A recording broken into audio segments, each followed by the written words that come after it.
ॿुधाइनि था। अदा साईं शाइरी बाजी फ़कीर जो अहवाल ॿुधाईंदो तव्हांखे। जी, जी। कुझु बैत आहिनि साईं मज़ाहिया उहे बि ॿुधाईंदासूं। जी जी हा साईं, पहिरियां अव्हांखे हालनामो पढ़ी ॿुधायां थो। जी, किताब में पंहिंजे किताब में फ़कीर साहब लिखे थो 1969 में जी जी किताब में लिखियईं, तो उहो पढ़ी अव्हांखे कुझु ॿुधायां थो। जी बिस्मिल्लाहिर्रहमानिर्रहीम नहमदु व नुसल्ली अला रसूलिल करीम। हमद बारी ताला खां बाद में मोहम्मद मुस्तफ़ा अहमद मुजतबा सल्लल्लाहु अलैहि वसल्लम ते दरूद पढ़ी हिन किताब ते लिखणु शुरू कयां थो। मां को एतिरो पढ़ियल कोन आहियां जी जो नाचीज़ किताब खे कलम रवानी जी ज़रूरत ते पढ़ण वारनि लाइ हिकु नायाब तोहफ़ो करे सघां। एतिरो ज़रूरु सम्झां थो त जेको मूं चयो आहे या कुझु मूंखे यादि आहे सो लिखी हिकु किताब जी सूरत में आईंदा नसुल लाइ हिकु निशानी छॾे वञा। आख़िर में पढ़ण वारनि खे अर्ज़ु आहे त जेकॾहिं का ग़लती ॾिसनि त बराए करम सतारी सही ऐं सुठे नमूने ते लिखी दुरुस्त कनि त शुक्रिया। माज़ी जो अहवाल लिखां थो त हिन मज़मून में घणो करे क्या सां कमु वठिणो पियो आहे। इन लाइ ईअं नथो चई सघिजे त को असांजो क्यास सही हूंदो। इन लाइ ग़लति जो बि ज़रूरी लिहाज़ रखिणो आहे। सही इन लाइ लिखियो वियो आहे त जेकी असां पंहिंजनि वॾनि खां ॿुधियूं आया आहियूं से सही सम्झण में अचनि थियूं। मूं पंहिंजे ॾाॾे बचपन खां माण्हू खां ॿुधो हो त असांजा वॾा ज़िला देरा गाज़ी ख़ान जी देही इलाइक़े जे ॻोठ नौशहरे जा रहाकू हुआ, जिते हिननि जो गुल फार्म क़ौम सां ज़मीन तकरार थी वियो। आख़िर नौबत वञी लठियनि ऐं कुहाड़ियुनि ते पहुती, जंहिं में असांजा 2 मर्द हिकु क़ाइम ख़ान ॿियो करम ख़ान मारिजी विया।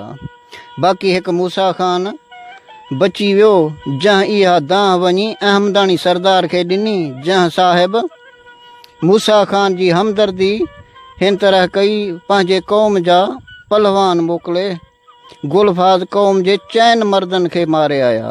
उन्हनि खां पोइ मूसा ख़ान खे इहो ख़्यालु थियो त इन्ही हादसे में गुलफाज़ क़ौम जे गुमान अहमदानी क़ौम ते न थींदो, बल्कि इन्ही जे एवज़ मूंखे मारींदा। सो ख़ौफ़ खां इन्ही मैदान मां राति जो वतन खे अलविदा चई अची ज़िले सखर तालुके मीरपुर माथेले देह खिरोही में शर क़ौम वटि रहाइश अख़्तियार कई ऐं शादी खाना आबादी बि उन्ही क़ौम मां कई।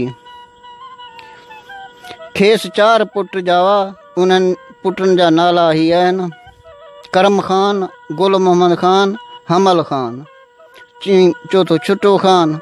मूसा ख़ान पंहिंजे पुटनि जूं शादियूं बि पंहिंजे उन्ही क़ौम मां करायूं। मूसा ख़ान खिरोही मां टपड़ खणी तालुके मीरपुर माथेले देह जादो पिताफी में अची ॻोठ ॿधो। पाण उन्ही ॻोठ में फौत बि थी वियो। वधीक ला त फ़कीर साहब लिखे थो त मां पंहिंजी उमिरि हिन वक़्तु अटकल 50 वरे भाईंदो आहियां। इन हिसाब त मुंहिंजो जनम तक़रीबन 1919 धारे थियो हूंदो। मुंहिंजो ॼमणु पंहिंजे वतन ॻोठ करम ख़ान लिगारी में तालुके मीरपुर माथेले ज़िले सखर में थियो।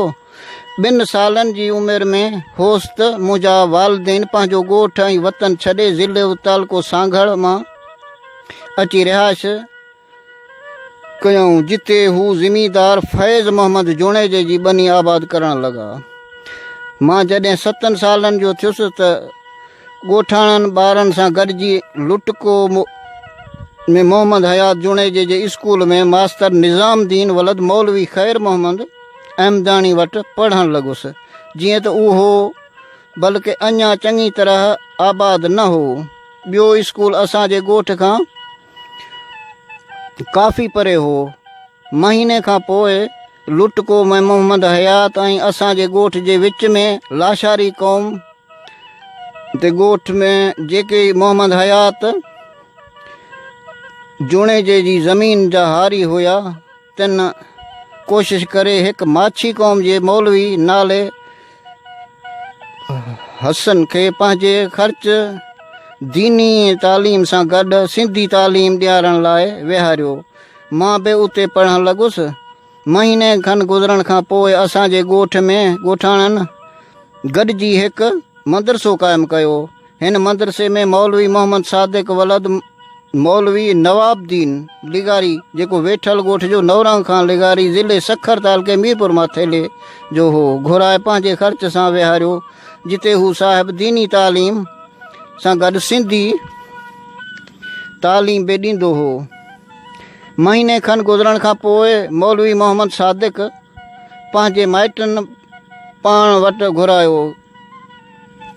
जितां हू साहिब वञण ते वञी शादी कई ऐं वरी न मोटियो। ईअं थींदे बयान त फ़क़ीर साहिब जो तमामु घणो आहे, जेको हींअर हाणे उन मां शाइरीअ मां कुझु चूंड थी वञे। फ़क़ीर साहिब जो जेको बि तव्हां जेको बयानु ॿुधायो ॾाढो सुठो हुयो। संसि किताब मुंहिंजे ख़्याल में तव्हांजे हथनि में मौजूदु आहे, त हा साईं उन किताब जो तारुफ़ थी वञे। उन किताब जो नालो आहे मुंहिंजे ख़्याल में त कुलियात बाजी, ऐं बाजी फ़क़ीर लगारीअ जो ई कलाम जेको मुरतब कयो आहे उस्ताद लगारीअ, ऐं निगरानी नज़रसानी उस्ताद अब्दुल रशीद लगारी कई आहे। तमामु सुहिणो रंगीन टाइटल सां ई किताबु आहे, जंहिंजो बैक टाइटल बि उस्ताद लगारी पाण लिखियो आहे। उन में साईंअ जा कुझु ॿ अखर बि शामिलु कजनि। साईं उस्ताद लगारीअ वॾी महिनत कई आहे। बाजी फ़क़ीर वलद अलहदाद वलद बख़्शण ज़ात लगारी, पाड़ो करमाणी, ॻोठ करम खान लगारी लॻ दाद लगारी, तहलके ॾहरकी, ज़िले घोटकीअ में अंदाज़न 1920 धारे जे नंबर तो। प्राइमरी तइलीम फ़क़ति 2 दर्जा हासिलु कयईं। उनखां पोइ दीनी तइलीम हासिलु करण जे लाइ मौलवी अब्दुल क़ादिर ज़ंवर जे मदरसे में दाख़िल थियो, जिते अरबी ऐं फ़ारसीअ जी पूरी पुनी तइलीम हासिलु करे वरिताईं। पाण जवानीअ वारनि ॾींहंनि में पंहिंजे ख़ानदान सां गॾु लॾपलाण करे तहलके सांगड़ में कोट नवाब जे भरिसां ॻोठ दरेड़ीअ में अची वेठो, जिते हार पोखंदो हुयो। सिलसिले तरीक़त में सभ खां अवल पीर सैयद अलह बख़्श शाह माशूक पोटे जो मुरीद थियो। उन बद हज़रत सैयद चीज़ल शाह सूफ़ी अल क़ादरी रहमतुल्लाह जो तालिब वञी थियो। फ़क़ीर खे इश्क मिजाज़ी जी लऊं लॻी, जंहिंखेसि इश्क हक़ीक़ी जी चाढ़ीअ ते चाढ़े छॾियो। अहिड़ीअ रीति पंहिंजे अंदर जे अरमान ऐं अहवाल ओढ़ण ख़ातिर शाइरी कयईं। संस शाइरीअ जो नमूनो सूफ़ियाना आहे, जंहिंमें वहदानियत ऐं रिसालत जी पिणु पालोट थियल आहे। फ़क़ीर चइनि ॿोलियुनि में शेर चयो, जंहिंमें सिंधी, सिराइकी, उर्दू ऐं फ़ारसी ॿोलियूं शामिल आहिनि। शाइरीअ में काफ़ियूं, ग़ज़ल, बैत, नज़्म, मौलूद शरीफ़, मद शरीफ़, नात शरीफ़, मुनकबत, महराजनामा, मरसिया, सिंगार बैत, हुसैनी ॾोहीड़ा, दर्दीला ॾोहीड़ा, तनक़ीदी ऐं इस्लाही शेर ऐं तंज़ो मज़ाह ते मुबनी शेर जोड़ियाईं। हीअ किताब कुलियात बाजी संस मुकमिल कलाम ते आधारियल शेरनि जो मजमू आहे, जेको इनशाअल्लाह पढ़ंदड़नि खे घणो पसंदि ईंदो। ॿुधाइनि था अदा साईं शाइरी बाजी फ़क़ीर जो अहवाल ॿुधाईंदुसि तव्हांखे।